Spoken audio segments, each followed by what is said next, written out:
warahmatullahi wabarakatuh. Perkenalkan, nama saya Ratnanisi, semester 4 dari Pendidikan Ekonomi Universitas Pancasakti Kampus S1. Topik 9. Perencanaan lokasi sangat mempengaruhi resiko dan keuntungan perusahaan secara keseluruhan. Tujuan strategi lokasi adalah untuk memaksimumkan keuntungan lokasi perusahaan. Faktor-faktor yang mempengaruhi lokasi: produktif tenaga kerja, nilai tukar dan risiko mata uang, biaya, sikap, kedekatan dengan pasar, kedekatan dengan supplier, kedekatan dengan pesaing. Topik 10. Dalam sebuah perencanaan suatu pembangunan pabrik, ada hal yang dipertimbangkan sebagai berikut, yaitu penentuan lokasi. Yang perlu diperhatikannya antara lain letak pasar, letak bahan baku, kesediaan tenaga kerja, kesediaan tenaga listrik, fasilitas pengangkut, dan masih banyak lagi. Perencanaan tata letak antara lain pemanfaatan peralatan pabrik yang optimal, pembangunan tenaga kerja yang minimum, aliran bahan dan produk jadi lancar, pemakaian ruangan yang efisien, keselamatan kerja yang tinggi, biaya produksi dan investasi modal yang rendah, dan masih banyak lagi. Topik 11. Layout pabrik adalah cara penempatan fasilitas produksi gimana memperlancar efektif dan efisien.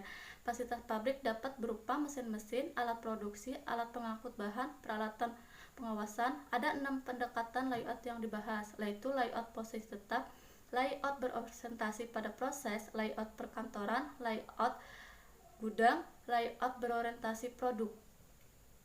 Topik 12. Perencanaan kapasitas adalah jangka keputusan strategi panjang atau membangun sumber daya perusahaan secara keseluruhan. Apa yang dimaksud dengan perencanaan kapasitas? Ada 2 hal pandangan dalam memakai kapasitas. Pertama, apabila melihat pandangan bisnis, kapasitas memerlukan jumlah output atau secara sistem selama periode tertentu. Kedua, lihat dari sudut jasa, kapasitas sebagai jumlah konsumen yang dapat tangani selama beberapa waktu. Oleh karena itu, kapasitas suatu kegiatan operasi dapat berubah secara adanya perubahan atas batas kapasitas yang melakukan membuat kontrak. Tujuan perencanaan kapasitas: yang pertama, aspek biaya, modal kerja, kualitas produk atau jasa, kecepatan merespon kebutuhan konsumen. Adapun pengembangan kapasitas yang diselaraskan dengan rata-rata peningkatan estimasi permintaan, perencanaan jangka panjang atau long term. Perencanaan ini memerlukan waktu lebih dari 1 tahun. Sumber daya produktif seperti gudang, peralatan atau fasilitas membutuhkan yang lama untuk diperoleh suatu buangan. Perencanaan kapasitas jangka panjang membutuhkan kapasitas dari manajemen puncak karena keputusan diambil berkenaan dengan fungsi penambahan fasilitas peralatan yang dimiliki panjang. Perencanaan jangka panjang mengubah medium term. Perencanaan ini memerlukan waktu bulan atau keluarsa 3 hingga 8 bulan ke depan. Kapasitas dapat divariasikan dengan memanfaatkan sumber daya dan tersedia, yaitu menawarkan alternatif penambahan jumlah karyawan atau jumlah shift, atau dapat dilakukan subkontrak menggunakan persediaan. Perencanaan jangka pendek.